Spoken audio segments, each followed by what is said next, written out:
This is Counter Argument, a Middle East podcast from the Crown Center for Middle East Studies at Brandeis University. The Hashemite Kingdom of Jordan may look from the outside like an island of stability in the Middle East. Yet from the inside, protests take place on the streets of Jordan's towns and cities hundreds of times every year. What's going on beneath the surface in Jordan? In this episode, I speak with Jillian Schwedler, Professor of Political Science at Hunter College, City University of New York, on the occasion of the publication of her recent book, Protesting Jordan, Geographies of Power and Dissent, to explore some popular misconceptions about the Hashemite Kingdom. My name is Daniel Neep, we are the Crown Center for Middle East Studies, and this is Counter Argument.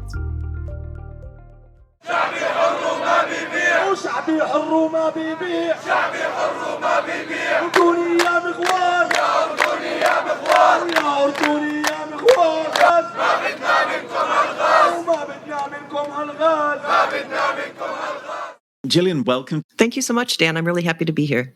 Delighted you could join us. What drew you to study Jordan? Why has your work focused on Jordan?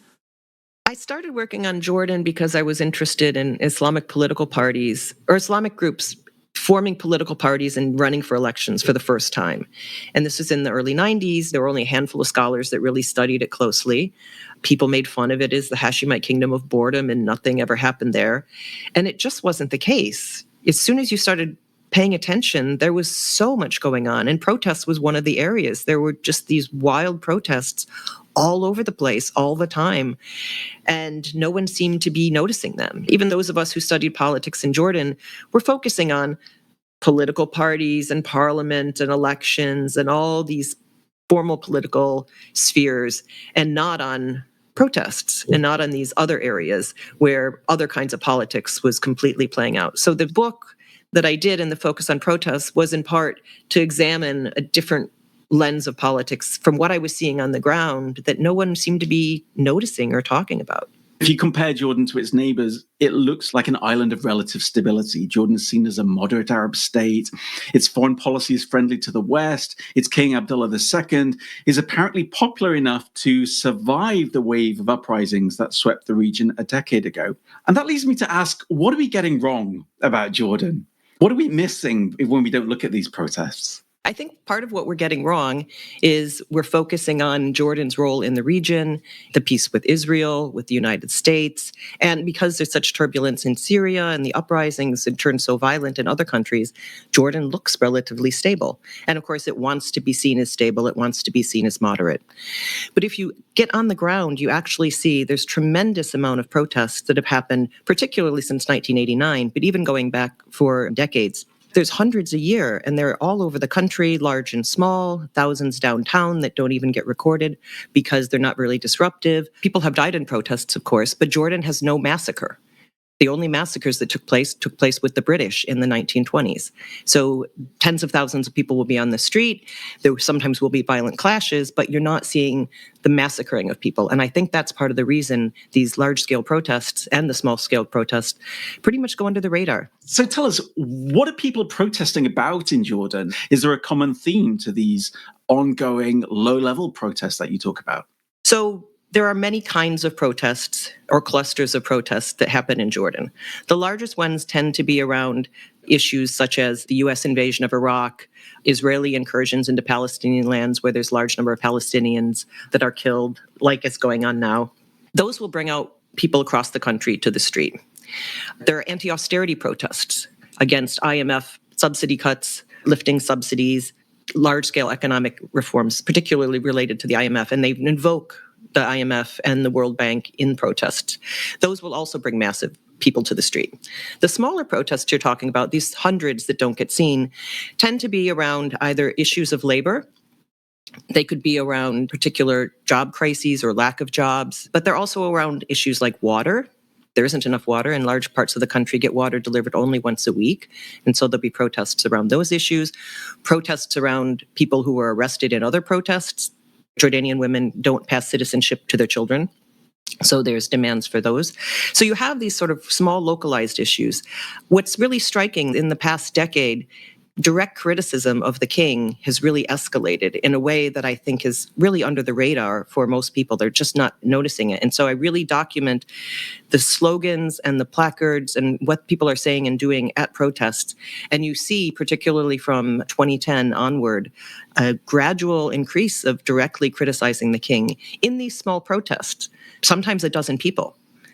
But you find increasing strong criticism of the king around economic policies, around not doing enough for Palestinians. Why are the Palestinians still here? The king isn't doing enough on that regard. Around relations with the United States, around a diverse number of issues. Can you give us a sense of what a protest is like in Jordan? So there are different kinds of protests. Certain locations are known as protest places, like the downtown area by the Grand Husseini Mosque. This was the center of Amman from the 1920s, and so it was the city center where everything took place and all the government buildings were located. So that's still a place of protest. And there's a very particular routine that happens in most of those protests. People will gather at the Grand Husseini Mosque. They will march 2 kilometers to the municipal building. They'll have speeches there, and eventually they'll disperse after several hours. Those protests aren't contentious at all, for the most part. Shops don't even close. Passerbys just wander around. When the Muslim Brotherhood, for example, has protests down there, they have their own parade guards to keep people in line so it's not too disruptive for other people. Given the geography of Amman, they're not visible or audible unless you're right in the downtown area. So the government doesn't interfere with those at all. Other locations are more contentious. There were contentious protests at the Ministry of the Interior Circle during the uprising period in March 24th. And that was contentious because it was a site that's not known for protest. The circle is the Gamal Abdel Nasser Circle, but everyone calls it the Interior Circle because of its proximity to the Ministry of the Interior. And the protest that they set up there, which was violently dispersed the next day by a combination of loyalist thugs and police officers, that protest was intended as an ongoing sit-in. So partly the response of the government depends on who's doing it, what you're calling for, but also where you're doing it. Are you deviating from established spatial routines and doing something more disruptive? And an ongoing sit-in, Tahrir style, was way, way too threatening. And so it went overnight, and the next day it was violently dispersed. And someone did die as a result of that dispersal. Outside of Amman, you have protests in little intersection city centers of villages, small towns. They'll just set up a tent or an encampment or a protest in front of a municipal building, in front of a police station, if someone is being held there in a jail. So you'll find them really all over the place, and they have their own routines. Those protests are just stationary. You plop down, you camp, and you just stay for a few hours. It seems that the Jordanian regime is especially concerned by protests that risk becoming permanent, that go from being temporary assemblages of people to becoming more enduring features of the political landscape. And you say at one point in your book that the Hashemite regime hates tents. Can you tell us why that is? Well, I think it goes back to the uprising period, because there were tented encampments that happened previously for a couple nights, sometimes for a week or more, that weren't seen as particularly problematic. I think with the Tahrir moment, we're not going anywhere until we get what we want, as opposed to we're going to express our claims for a few hours, photograph it, put it up online, and go away.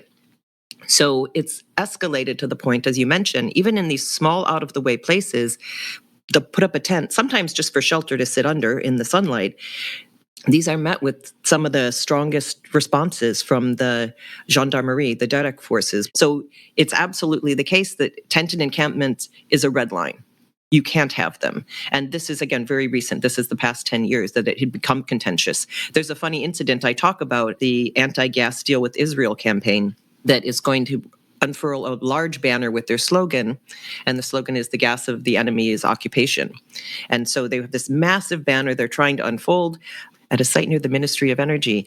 And as they're unfolding it, the police come and they're trying to stop them from unfolding it. And it took about 40 minutes to convince them it wasn't a tent. And when they realized it was a banner, they were allowed to unfurl it and leave it there for the afternoon, and that was fine. What is the role of dance and protest in Jordan? And you talk about the corruption dabke. Can you explain a little bit what that is? So the first dance that I saw in a protest was in 1997, and it was a protest against the first Israeli Jordanian trade fair.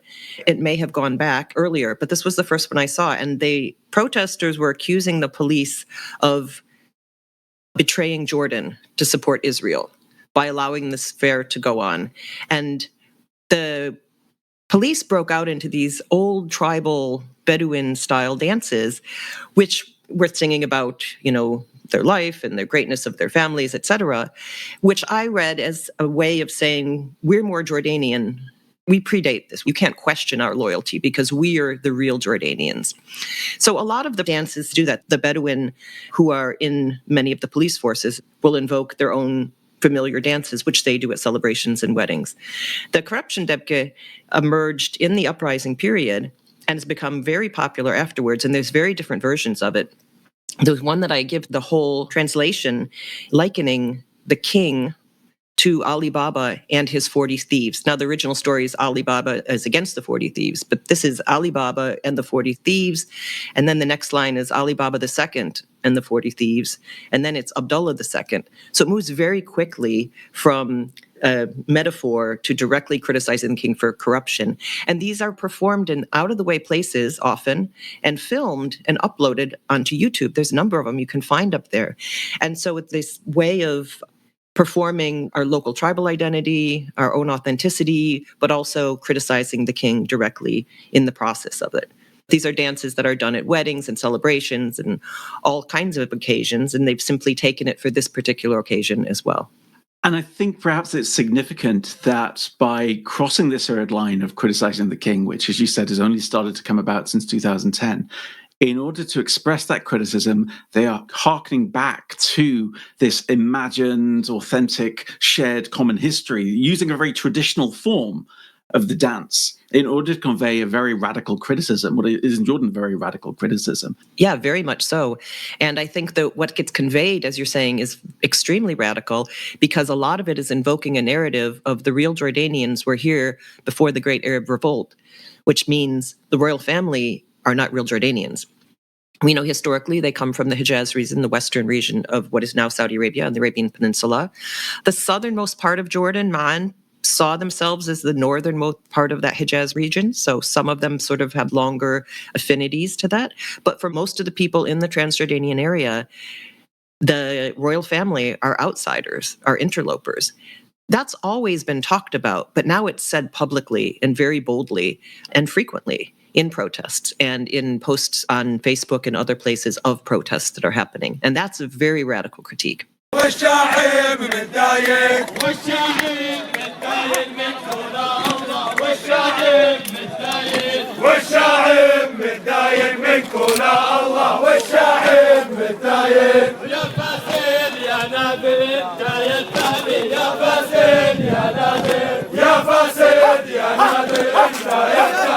Often in the West, we think of the Jordanian monarchy as being deeply legitimate. And this is often thought to be one of the reasons for its success, for its longevity, for the fact it didn't crumble in the Arab Spring like other regimes. But as you said, the Jordanian monarchy is often not seen as being authentic in those terms.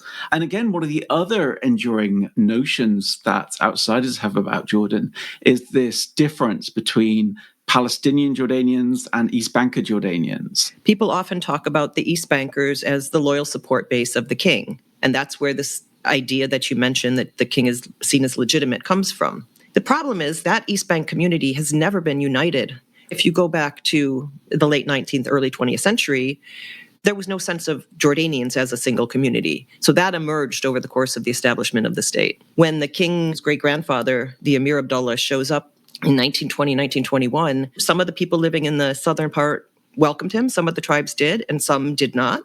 Even if you go back to the Great Arab Revolt, some members of the same tribe fought on different sides of that. And so this idea that there's this cohesive, united East Bank identity, that they all fall in line and have the same views on politics and the same views vis-a-vis the king is simply not borne out.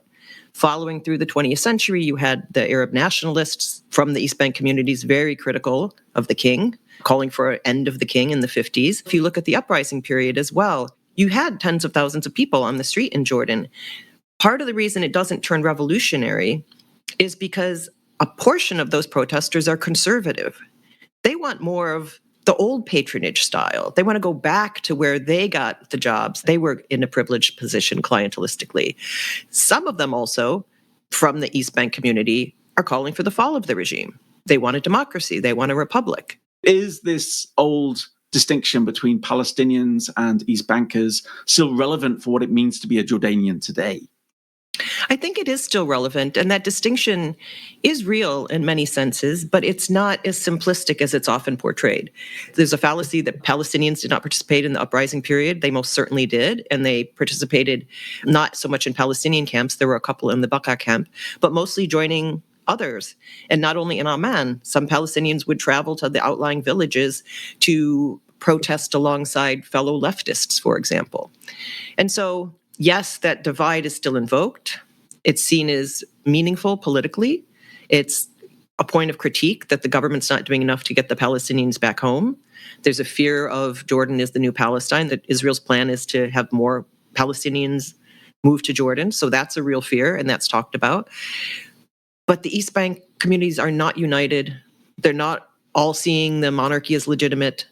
Some of them want the monarchy because they're frankly a minority in the country, and numerically. They're minority to the Palestinian population. Of course, there's tons of intermarriage that takes place. But also we have Syrians that aren't going anywhere, Iraqi refugees that aren't going anywhere. They're not citizens, of course, but you're seeing the East Bankers as a smaller and smaller proportion of the whole of the population there. And so that leads many of them to turn back to that East Bank identity as important. But again, not all of them are.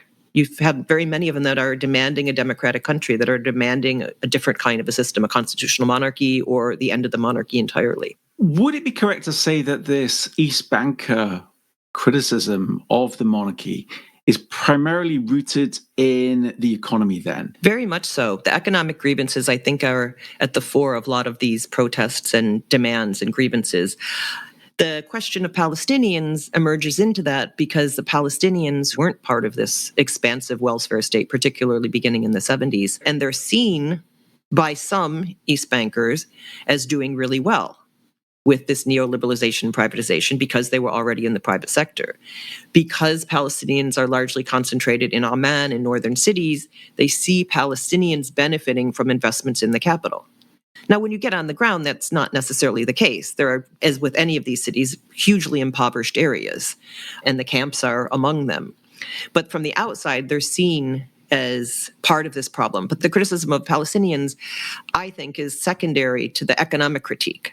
They're looking around and they're finding that as a particular grievance, but their grievances are largely economic, that there aren't enough jobs, that infrastructure is crumbling, that investments are taking place, the port is foreign run.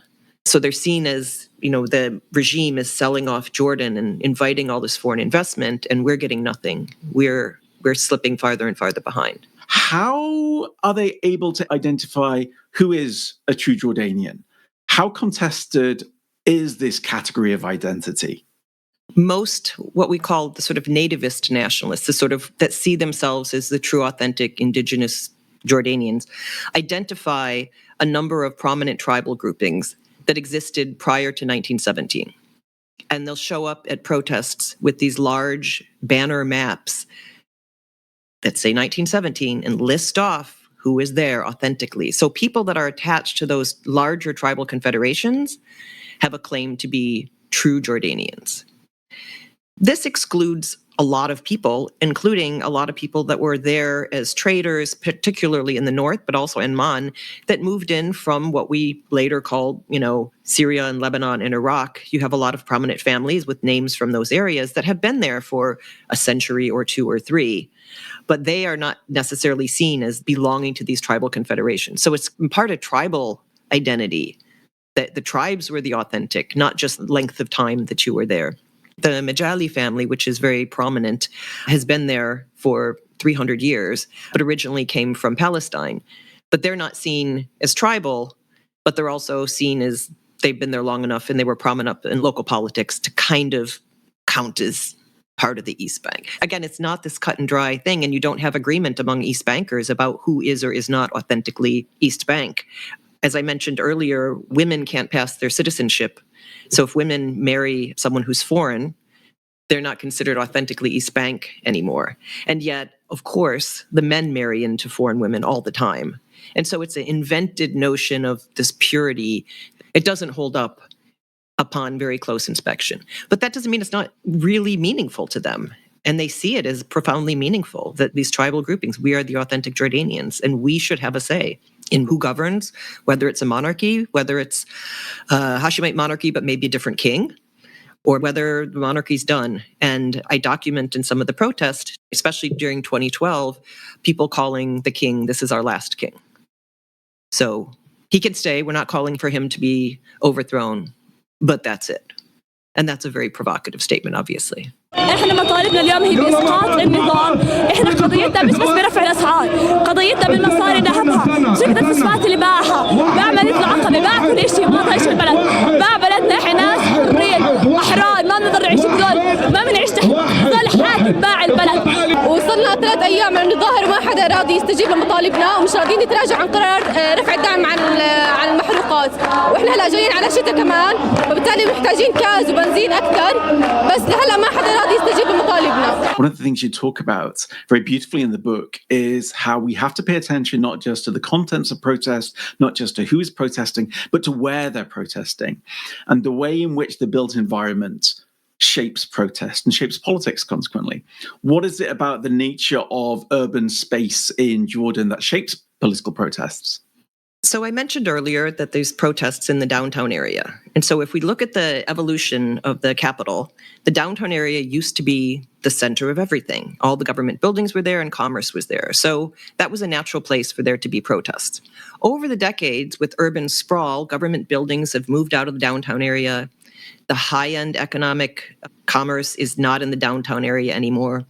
And so while you see protests continue in that precise space, at the Grand Husseini Mosque, later marching to the municipal complex, the political work of those protests changes from being very disruptive and shutting down commerce, and the government can't ignore it, to now being something that's not disruptive of anything at all. And so you find the sort of the impact of protests that even thousands of people downtown is not a problem for the monarchy because of the changing cityscape, because of where the investments are and where government buildings are. They're happiest when they're downtown in that area. Consequently, there is an area, the Fourth Circle, which is where the Prime Ministry is located. That became a common place to protest because you can't criticize the king under several laws, even though it's beginning to happen. You criticize the Prime Minister as a sort of proxy for the regime, even though you know the king's dictating the policies. And so you saw this sort of central traffic circle, which then gets upgraded with underpasses and overpasses, and that makes the protests less impactful because you can't bring traffic to a halt, and only people on the top of the traffic circle can see you. If you're passing underneath, you don't even know there's a protest up there. That wasn't about controlling protests. That was just a side effect of these sort of trying to deal with traffic. But gradually, the government wants the protests not to happen there either. And you've seen this at the interior circle, near the Kaluti Mosque, a handful near the parliament. Over and over, you see the ways in which the government is changing the built environment, putting up barricades, putting up walls to either render spaces inaccessible or render protests they're not visible. Nobody's going to protest in a walled-off parking lot because there's no purpose to that.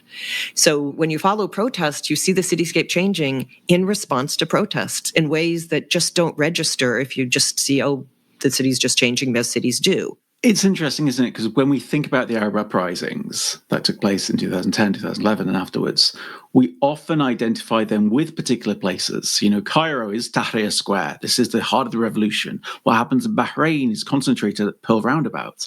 And yet, in Jordan, I'm struggling to think of the equivalent in Amman. Do you think it's the case that this lack of public space is a consequence of the specific geography of Amman, given that it's built on 7 hills and navigating between them has historically been difficult? Or does it seem to you like this is more of a conscious response by the Jordanian regime, having observed what took place in Egypt and other places around the region? I think it's a combination of both. I mean, certainly the geography and the 7 hills render it a difficult place. So the government is trying to prevent new spaces, contentious spaces from emerging and direct everything downtown because, as I said, downtown is just easily policeable. It literally is downtown because of the hills. You can cut off access quite easily because of the valleys, but it's containable. Another instance where space and the built environment matters profoundly was in the 80s when we were still under martial law and no protests were permitted at all. People still did protest in smaller numbers in that period, but there were student protests. And in the Yarmouk University in Irbid, which was located in the city, they were major protests, and the protests turned violent and several students were killed. But the regime responded. They created a new campus located way out in the desert, and they moved the programs like the engineering program that produced the student protesters. They moved them out into the middle of the desert. So if they were to protest, they were disruptive of nothing and visible to no one. And so it's another example of this kind of spatial technique of altering the built environment in ways intended explicitly to diminish the visibility and impact of protesters. We don't often think of authoritarian regimes in the Middle East as being that subtle, as making structural changes to the urban environment to make protests less viable. To what extent does the Jordanian regime still rely on more blunt methods of dealing with protests and dissent? For the most part, compared to across the region, they're less violent, and they like to portray themselves as less violent.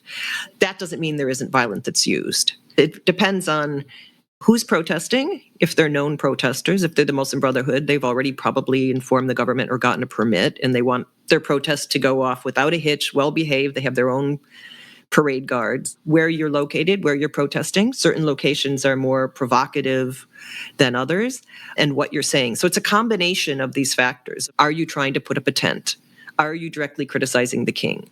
You talked about the chilling effects of an invitation to go and speak to the local security services and how that dampens enthusiasm for protests. So the policing of protest isn't only the physical policing of protest in the instance where people are gathering, but these other techniques to try to prevent protests from escalating, prevent activists from being effective. There are arrests, imprisonment as well, but they have all these ways in which they try to keep activists from protesting and organizing protests. The invitations you have to go talk to the security services. Several protesters can't seem to keep employees at their business because after 1 or 2 days of working, the employees complain they're getting harassing phone calls, and so they quit. No one in your family is going to get into college or get into university. One activist who owns a pharmaceutical company found that all of his purchasers had to cancel contracts with him. And they all apologized. They're like, we have to do this. We're being threatened. And the government basically destroyed his business for him, as all of this medicine that was supposed to be purchased sat on his roof and expired because no one would purchase it from him. So the government does all of these kinds of things. Plus, will incentivize, like, hey, why don't you come and join the ministry of this or that? Join the government, bring change from inside, we hear you, what you're saying. And of course, those never go anywhere either, but you have a number of activists who are ministers or senators or go on to have political careers as another way of deflating protest. One of the things I was struck by reading your book is how many protests took place in Jordan throughout the 20th century that I was simply, as a scholar of the region, not really very aware of. A really rich tradition of protests in Jordan that we don't know about in the West necessarily, and often specialist scholars don't know about. We overlook this element of Jordanian history. I was wondering to what extent are Jordanian activists and Jordanian protesters aware of this tradition, this history of revolts, and to what extent do they draw on this history in the protests they're carrying out today? It's a fascinating question because I think you find both, and particularly some of these tribal confederations, those revolts are remembered. The Kerak revolt, the Adwan rebellion, they're remembered and talked about, and often they're talked about how, brave and strong and powerful we were. They'll remember it positively, that we were always fighters. We always stood up. We were never afraid. And so those get commemorated and talked about and sung about and written about. There's a rich tradition of that memory for those longer term revolts. But you also then have these younger generations that this is the first protest they participated in. And so they'll imagine nothing of this happened before. The recent protests in 2018, the tax protests, there was a general strike that took place. And a lot of people were saying this is Jordan's first general strike, which of course it isn't. But they didn't seem to be aware that Jordan had had general strikes dating back to the 50s. Jillian, thank you so much for joining us today. Thanks so much for having me. You've been listening to Counter Argument, a Middle East podcast from the Crown Centre for Middle East Studies at Brandeis University. Please join us next time for more insights into the region's politics, history, society, and economics.